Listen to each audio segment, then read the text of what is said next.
And of course, in that first innings, it was Kevin Pietersen with that fantastic knock. Just how impressed with you during that knock?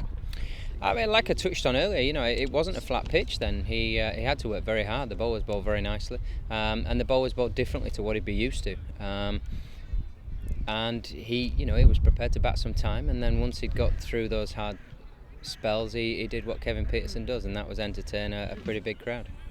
And he spoke on Sunday and he said he feels like he's in the form of his life. How impressed have you been with him since he's come back into the setup here?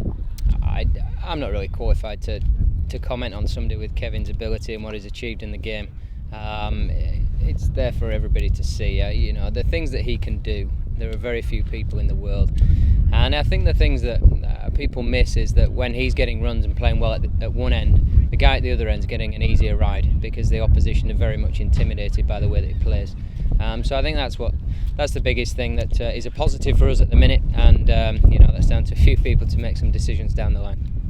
And obviously his aim, he's stated, is coming back here is to get into that England setup with Trott struggling for runs over in the West Indies, Balance and Cook. Do you think there is a place for him within the England side?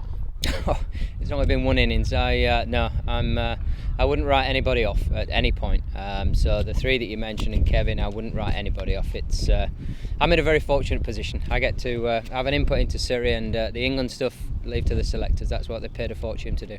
And in terms with you guys working with him, what's it been like having him back here? Has his attitude helped? Has he been a good part of the setup and helping the younger players? Yeah, as I've said before, he's been nothing but impeccable for us. He's been with us on and off for sort of 4 years now. Every time he's come back, I can honestly say, hand on heart, he's been magnificent. And this game was no different, and the days leading up to it was no different.